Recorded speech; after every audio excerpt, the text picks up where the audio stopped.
Hello friends, micro processor lecture series में आज का टॉपिक है डीएमए कंट्रोलर।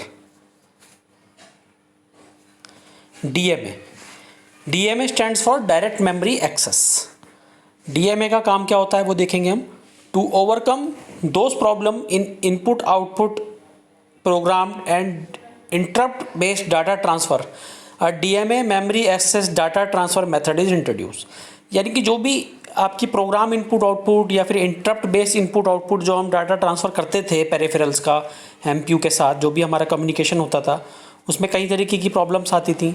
ठीक है, जिसको हमने रिमूव करने के लिए एक नया डाटा ट्रांसफ़र मेथड बनाया और जो कि बहुत सक्सेसफुल मेथड है, वो है DMA, direct memory access. The DMA और direct memory access transfer method is used for bulk data transfer from input output devices to memory और vice versa। इस टेक्निक के माध्यम से आप बल्क में यानी कि बहुत अधिक मात्रा में डाटा का ट्रांसफ़र कर सकते हैं इनपुट आउटपुट डिवाइसेस और मेमोरी के बीच। In this method input output device are allowed to transfer the data directly to the external memory without being routed through accumulator. Accumulator का मतलब यहाँ पे सीपीयू से है। तो यहाँ पे क्या होता है कि माइक्रो प्रोसेसर से आपको कोई इंटरफेस करने की ज़रूरत नहीं है।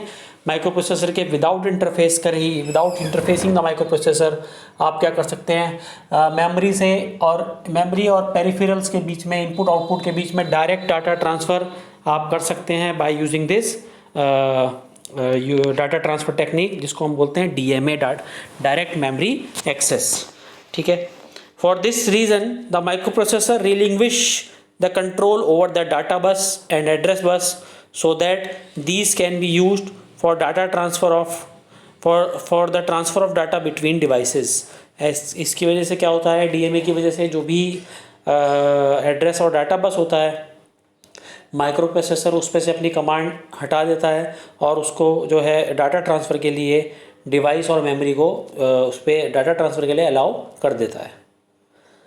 So now come to the principle of DMA transfer। Data transfer का जो प्रिंसिपल है वो क्या है? For the data transfer, DMA process a request to the microprocessor in the form of hold signal।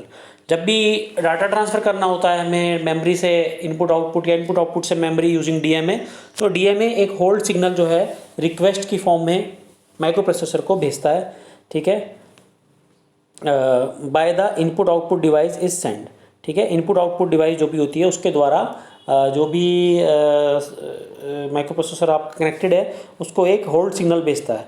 When microprocessor receive receipt of such request, the micro processor relinquish the address and data bus and informs the input output device of the situation by sending acknowledgement signal HLDA।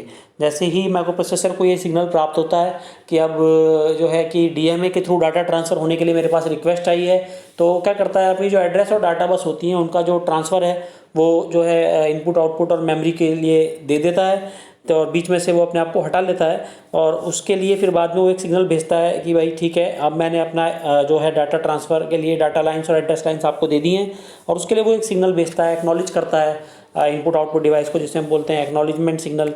इसको नाम दिया है HLDA, hold acknowledgement. The input output device withdraw the request when the data transfer between input output device and external memory is completed. जैसे ही input output और memory के बीच में data transfer complete हो जाता है, तो इनपुट आउटपुट डिवाइस क्या करते हैं, जो भी उन्होंने होल्ड सिग्नल भेजा होता है अपने माइक्रो प्रोसेसर यूनिट को, वो उसे विड्रॉ कर लेते हैं। ये देखिए, ये हमने डायग्राम के माध्यम से आपको समझाने की कोशिश की है। ठीक है, इसमें देखिए कि ये माइक्रो प्रोसेसर है और इनपुट आउटपुट डिवाइस और मेमोरी दिखा है आपको। तो जैसे ही डीएमए रिक्वेस्ट जाती है माइक्रो प्रोसेसर को, तो डीएमए एक्नॉलेजमेंट आता है। फिर दोबारा देखिए सबसे नीचे वाली लाइन डीएमए रिक्वेस्ट की है, डीएमए रिक्वेस्ट माइक्रो प्रोसेसर को जाएगा। फिर उस ऊपर वाली लाइन देखिए डीएमए एक्नॉलेज कर देगा इनपुट आउटपुट को कि मैंने डाटा लाइन को ब्रेक कर दिया। देखिए ब्रेक दिखा रहा है data line, micro processor side से डाटा और एड्रेस लाइन दोनों ब्रेक हुई हुई हैं। तो मतलब जो डाटा और एड्रेस लाइन का कम्युनिकेशन होगा वो सिर्फ किसके बीच में होगा, वो होगा मेमोरी और इनपुट आउटपुट डिवाइसेस के बीच में। तो इस तरीके से समझाने की कोशिश की गई है आपको इस डायग्राम के माध्यम से कि कैसे डायरेक्ट मेमोरी एक्सेस के थ्रू डाटा ट्रांसफ़र होता है।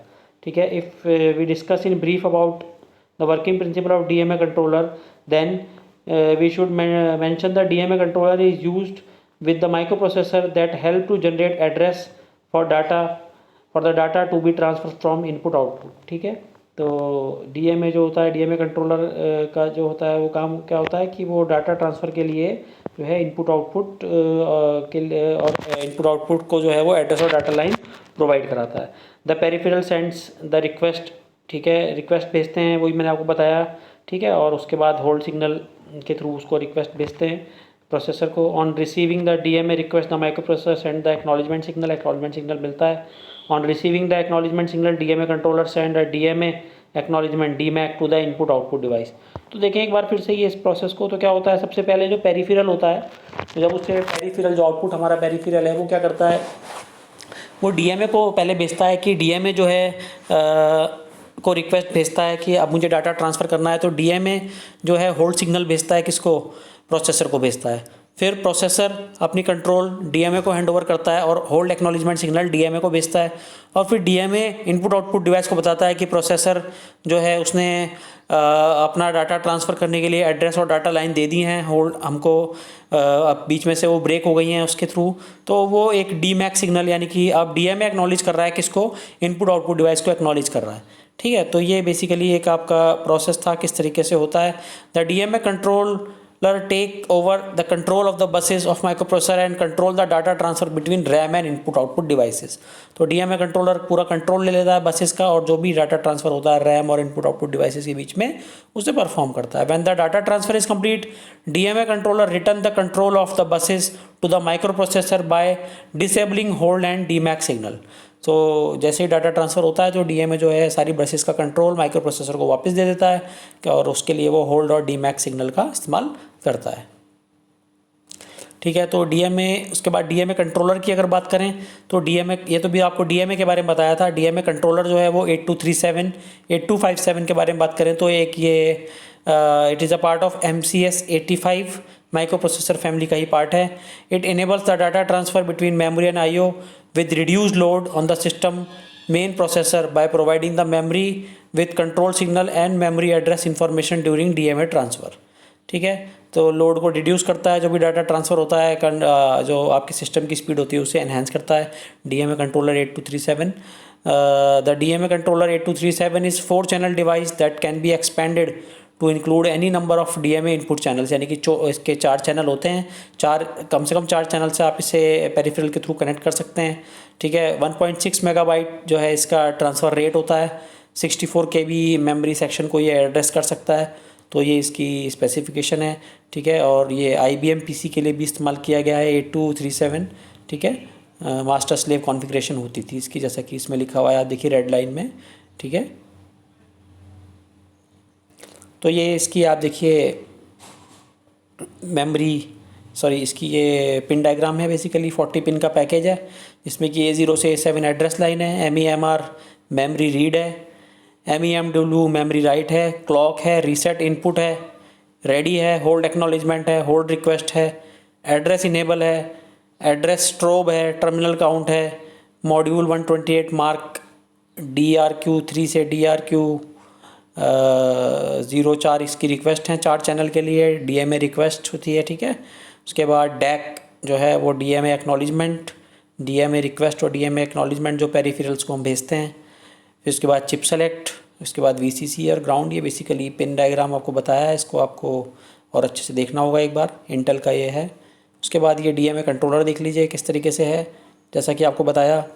देखिए ये चैनल 0, चैनल 1, चैनल 2 और चैनल 3 16 बिट के 4 चैनल हैं। ठीक है, तो इसमें क्या होता है, देखिए ये DRQ 0 और DAC 0 लिखा हुआ है, जो भी पेरिफेरल इससे कनेक्ट होगा, ठीक है, तो वो क्या होगा, उस जब भी पेरिफेरल को डाटा ट्रांसफ़र करना होगा तो वो DRQ DMA को यहाँ से रिक्वेस्ट भेजेगा, और जब फिर उसके बाद DMA क्या करेगा, देखिए होल्ड सिग्नल है कंट्रोल लॉजिक में, वो होल्ड सिग्नल भेजेगा आपका प्रोसेसर से जब होल्ड का एक्नॉलेजमेंट आ जाएगा तो फिर ये DAC सिग्नल के थ्रू जो है वापस दोबारा से पेरिफेरल को कनेक्ट करेगा कि आपका जो है कंट्रोल एड्रेस और डाटा लाइन का मिल गया है। तो इस तरीके से ये एक तरीके से बीच में इंटरफेस की तरह काम करता है DMA कंट्रोलर। तो ये 4 चैनल का आपको बताया किस तरीके से डाटा ट्रांसफ़र के लिए यूज़ किए जाते हैं। इसमें डाटा बफर आप समझ रहे हैं, डाटा बफर यही डाटा लाइंस होती हैं, कॉमन डाटा लाइन है चारों चैनल के लिए। ठीक है, चारों चैनल में से कोई एक चैनल ही आपका एक्टिवेट होगा एक टाइम में, तो ये प्रायोरिटी रिजॉल्वर लगा हुआ है। प्रायोरिटी रिजॉल्वर की हेल्प से ही किसको पहले डाटा ट्रांसफ़र के लिए अलाउ करना है, तो प्रायोरिटी रिजॉल्वर इसलिए लगाया गया है। रीड राइट लॉजिक है कि डाटा रीड करना राइट करना है, तो वो आपको यहाँ से इनेबल हो जाएगा, रीड राइट जो भी होगा।